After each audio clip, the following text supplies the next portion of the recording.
Hello, I'm Adrian Finnegan. This is Counting the Cost on Al Jazeera, your weekly look at the world of business and economics. This week, tariffs on thousands of products. The biggest trading giants on the planet just escalated their trade war. Also this week, India's rupee. It's now the worst performing currency in Asia. We'll take a look at why. Plus, why an upcoming election is causing ice cream sales to melt away in Kabul. When the world's two biggest economic powers engage in a trade war, the rest of the world is left watching and wondering where it will all end. If this week is anything to go by, it could mean an escalation. The ongoing protracted tit-for-tat trade dispute between China and the United States did intensify this week, so much so that it prompted a warning from the OECD. The Paris-based think tank says that the world's economy can't keep growing if things don't improve on the trade front. China has now slapped tariffs on around $60 billion worth of US goods. That move, a retaliation for the latest round of US tariffs on $200 billion worth of Chinese products. Al Jazeera's Scott Heidler reports now from Beijing. Within hours of the US announcing a second round of tariffs on Chinese goods, Beijing responded. The Chinese Commerce Ministry saying it had no choice but to retaliate, and it hopes the U.S. changes its behavior. One official saying the move is poisoning trade talks. Regarding America's new round of tariffs, China has no choice but to retaliate. It was expected that the ongoing trade war could heat up. This new round of tariffs from Washington confirmed that. And it will be a lot of money coming into the coffers of the United States of America, a lot of money coming in. A lot of money in the form of tariffs on an additional $200 billion of Chinese imports. The U.S. government will begin collecting a 10% tariff on those goods starting on September the 24th through the end of the year. Then on January 1st, the tariffs will jump to 25%. And if China at any time retaliates, the White House says, an additional $267 billion of Chinese imports, practically the remainder of all Chinese products sold in the U.S., will also fall under the tariffs. The increased tensions will likely scuttle the renewal of trade talks between Beijing and Washington. While about 5,000 Chinese products, including household goods from vacuum cleaners to bikes, will be targeted, many U.S. businesses are expected to suffer as well. Just before the tariffs were announced in Washington, the Chinese Commerce Secretary said that U.S. protectionism won't only impact the two nations involved in this trade war, but it could hurt the global economy as well. And some analysts here feel that U.S. companies might face a Chinese consumer backlash. If the Chinese people believe that they're being maligned, all right, they will boycott. And that's not something, you're already starting to see some anti-American sentiment. It says, well, I'm not going to buy that. It's American, all right? I mean, this is the one thing. Donald Trump thinks that the only people who are nationalistic are in the U.S. And as the world's two largest economies refuse to concede any ground in this trade war, the impact will be felt around the world. Joining us now from London is Greg Swenson. Greg's the founding partner of London-based Brigg Macadam, a finance company which focuses on investments in emerging and frontier markets. Good to have you with us, Greg. What is the end game here? Are we perhaps being a little naive in seeing these tariffs as nothing other than protectionist? Is this more about a battle for global economic hegemony? Yeah, I mean, it's a great question. I don't think the goal has been demonstrated or the goal has been articulated well by the president. What he seems to dwell on is the trade deficit, and he picks these arbitrary numbers or targets for trade deficit reduction, which I think is a mistake. What he should focus on is that China is violating all kinds of free market and open market policies and rules. They've taken them to the WTO 16 times in the last couple of years, and they've won all 16 times. But that doesn't seem to be fixing the major problems, which are, theft of IP and the complete disregard for free market principles. So, look, I wish that there was a better way, and perhaps there is. He's picked this one, and I think that he's somewhat lost the narrative or lost the messaging battle, because it looks like the U.S. is provoking a trade war, when in fact what he's trying to do is fix something that needs to be fixed. I don't think these tariffs will stay in place because they're self-defeating. it's not really going to hurt the American consumer or the American economy. You know, in many ways, the president's playing with the House's money. The economy is kicking on all cylinders. All right, what about commodities? What will the impact be on commodities, given that China requires huge amounts of imported raw materials? I mean, when China moves in the market, everyone sits up and listens. Yeah, and I think that's important, especially for countries, you know, for like Australia, which is, you know, close by and produces a lot of coal and ships a lot of coal to, and other minerals to China. Well, look, disruption in supply chains is always a challenge. I don't think it's meaningful for the U.S. economy. I think that the Chinese have a lot more to lose if there are, you know, in a trade war. But the commodity issue is a big deal for global commodity prices. And how much potential does this have to cause damage to the digital economy, for instance? Rare earth minerals aren't on the list. Smartwatches aren't on the list. And yet things like frogs' legs and live eels are. Yeah, I mean, look, the president, you know, he is a politician. He's not a politician by nature, and this is new to him. But there's definitely some politics involved. He quite purposely left, you know, mobile phones off the list. Rare earth minerals are important. The last time the Chinese put a stop to exporting or put a cap on exports, it really shook up the rare earth market to the point where there was a lot of development in Canada and the U.S. and to a certain degree in Australia. But again, that's just another example of the Chinese distorting the private market and not behaving in a free, open market model. What do you make of Jack Ma's comments about quantum computing and AI in basically, you know, cocking a snook at the US, saying, well, we're already there. Our economy is going to be way ahead of the US because we've got this technology. Well, yeah, because they're stealing the technology. So, I mean, the U.S. clearly, and not just the U.S., but our allies and trading partners around the world are seeing China and this 2025 you know, model that she has put in place. Look, is it a threat? Of course it is, because theft of IP is clearly a violation of free and open market.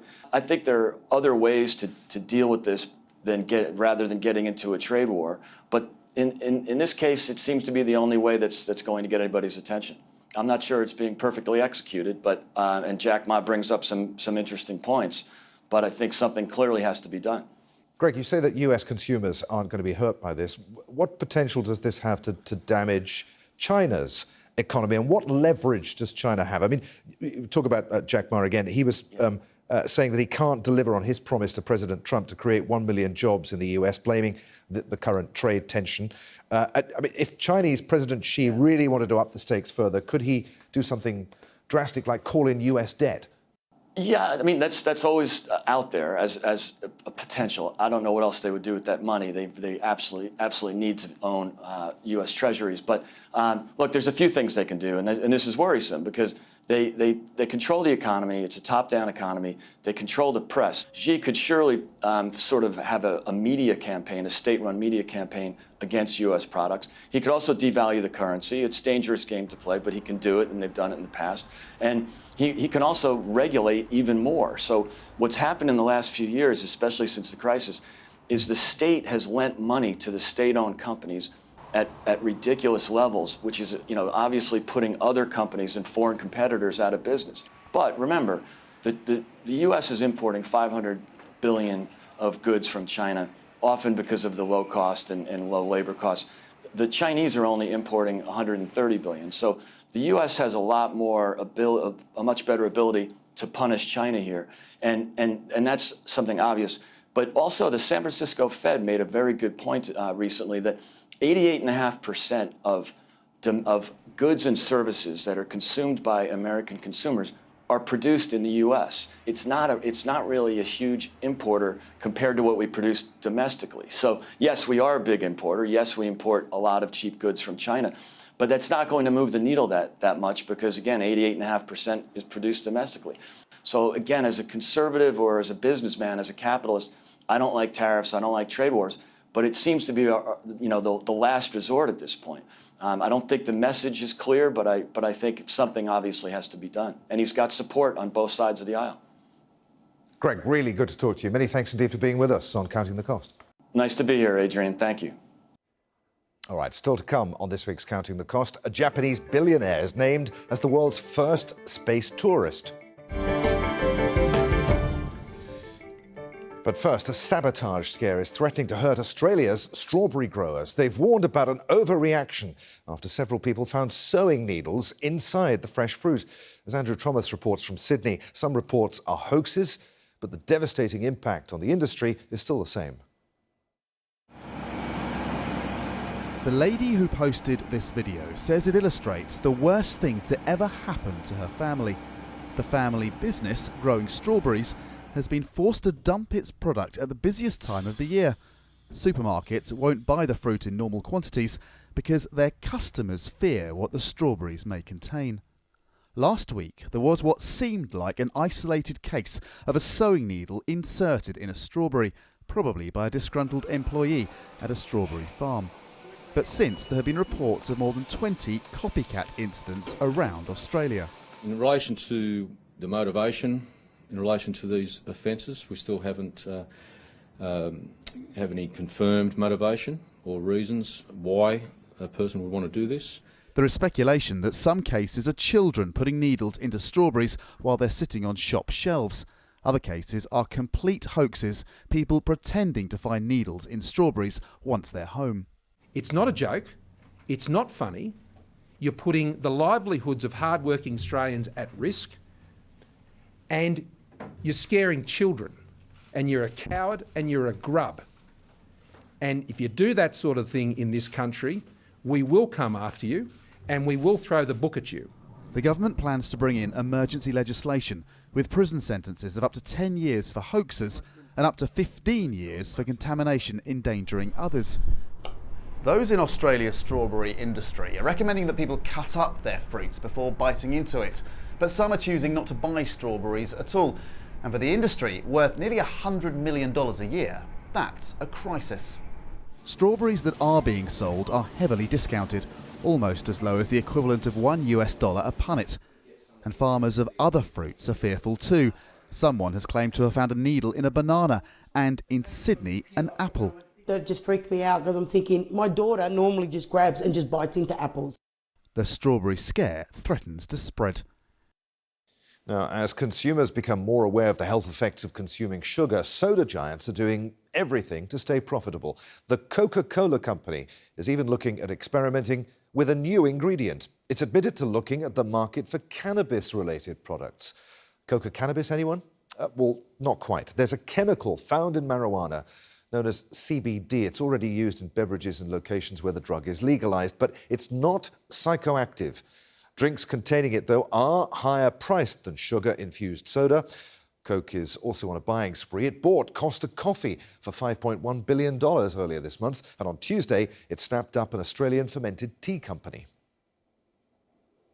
Now, since the United States invaded Afghanistan in 2001, one song has echoed across Kabul's neighbourhoods. It's Happy Birthday, and blasts from the speakers of hundreds of ice cream carts across the capital. But the recent surge in violence ahead of the upcoming election there has caused their profits to plummet. Al Jazeera's Charlotte Bellis reports now from Kabul.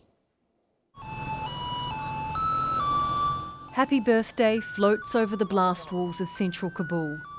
The music comes from an ice cream cart. The man pushing it is Sher Ali. The 35-year-old's not from Kabul, but its streets and this trolley give him an income. But lately, even in the heat of summer, people don't want his ice cream. The streets have become too dangerous. During the Karzai government, life was very good. We'd just cross the street and be sold out of ice creams. Now, from morning to evening, we can't sell them all.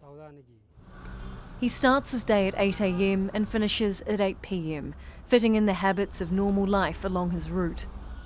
He started this job in 2002, when the Americans invaded. Back then, he says he made a lot of money. Now there are more attacks, more checkpoints, and fewer people on the streets to sell to. When I'm passing checkpoints, they think I have a bomb in my cart, so they stop me and start checking, and it's ruining my ice cream because they open the cart and it melts. His friends can relate. 22-year-old Shamsullah has sold burgers outside a mosque for 4 years. His income is just 25% of what it once was.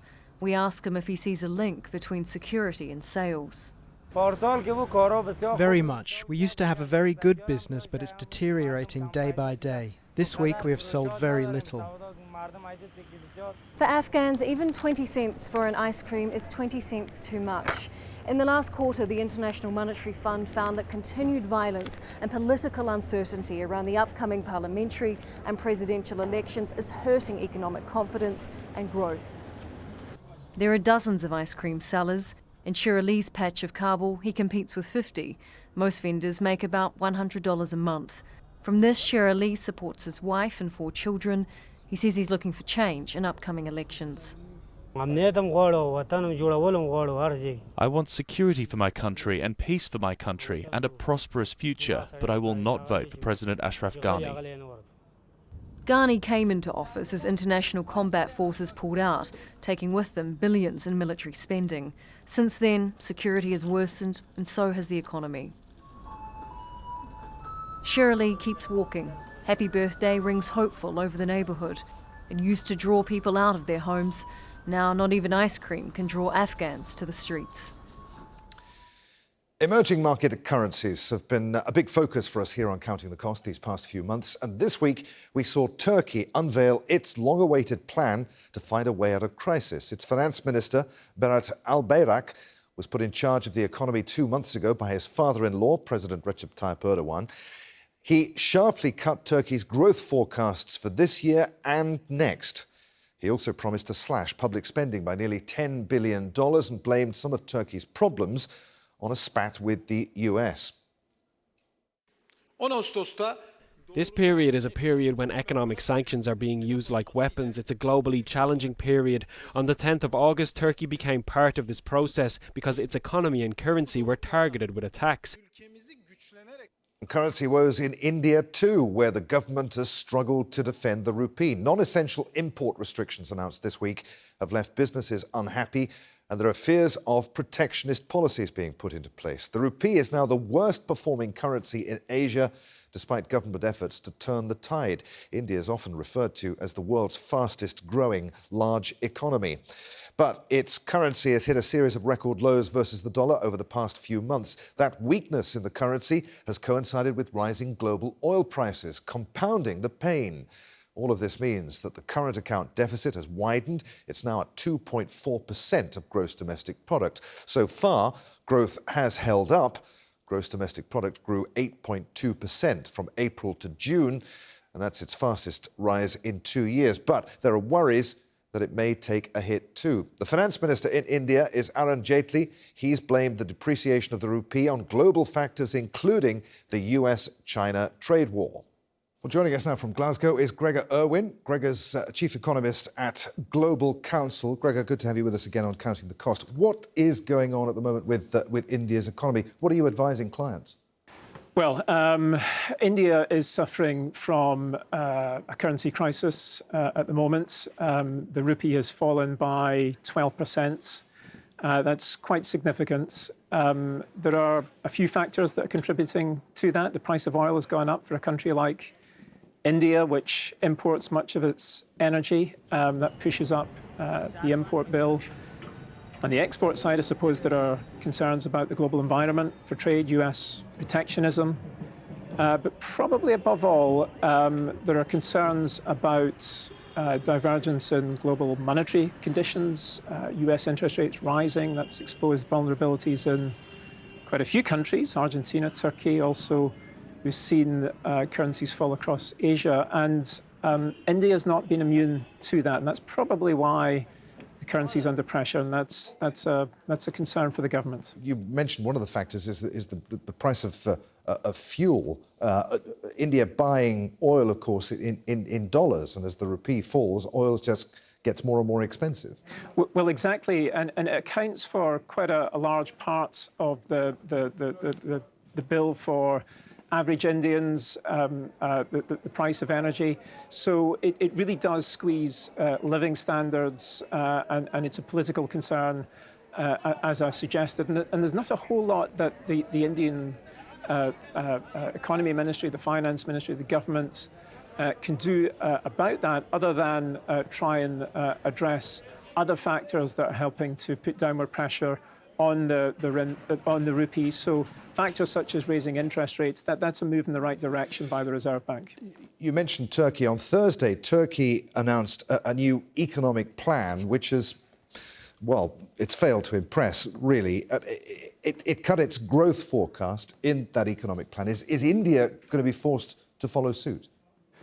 Well, I mean, Turkey actually today is trying to deal with concerns that its economic plan has been too vague, that its response to what is a much more significant currency crisis facing Turkey has been inadequate. The Turkish lira has fallen something like 40% over the course of this year.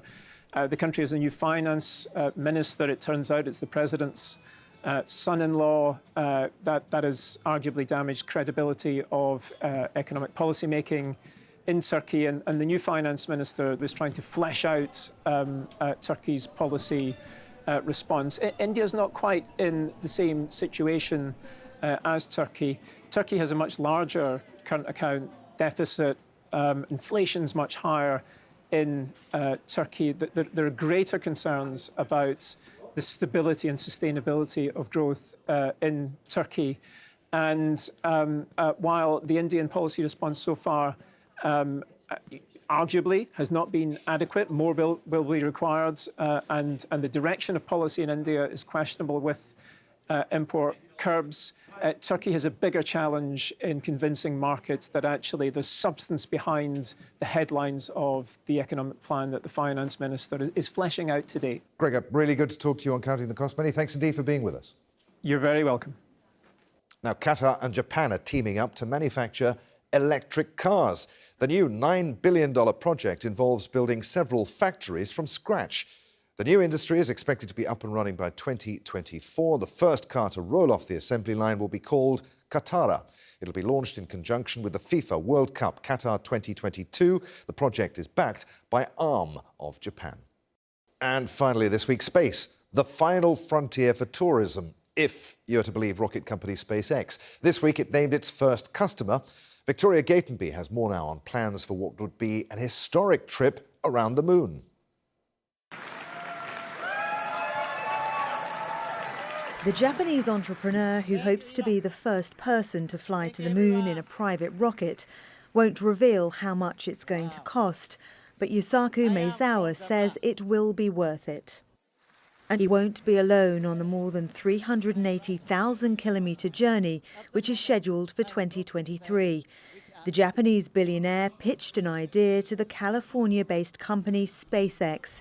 He wants to make it an artistic, collective experience. So he's inviting as many as 8 other people, including artists, designers and architects, to join him in what would be an historic moment. He hopes seeing the moon up close and the Earth from space will inspire new creative ideas for mankind. Through the ages, the moon has filled our imagination. And with utmost love and respect for the moon, our planet's constant partner, I named this project Dear Moon. He also says the CEO of SpaceX, Elon Musk, might be extended an invite. SpaceX has already logged several milestones in space exploration. It was the first private company to launch a spacecraft into orbit and bring it back to Earth in 2010. The Black Falcon rocket, which will take passengers to the moon, is still being developed. Musk says there will be several unmanned launches and countless hours of training before the first commercial trip. Whenever it's the first flight of something on a new technology and we're talking about deep space, you have to be a very brave person to do that. This is no small matter. Space tourism launched in 2001 when a Californian businessman paid to go on a Russian rocket to the International Space Station. If Maezawa makes it to the moon, he'll join an elite group of astronauts who can look up at the moon from Earth and say, "I've been there." And that is our show for this week. If you'd like to get in touch with us about anything that you've seen this week, you can tweet me. I'm at @afinnegan on Twitter. Please use the hashtag AJCTC when you do. Or you can drop us a line. Countingthecost@aljazeera.net is our email address. As always, there's plenty more for you online at aljazeera.com/CTC. That takes you straight to our page, and there you'll find individual reports, links, and entire episodes for you to catch up on. But that's it for this edition of Counting the Cost. I'm Adrian Finnegan from the whole team here in Doha. Thanks for being with us. The news on Al Jazeera is next.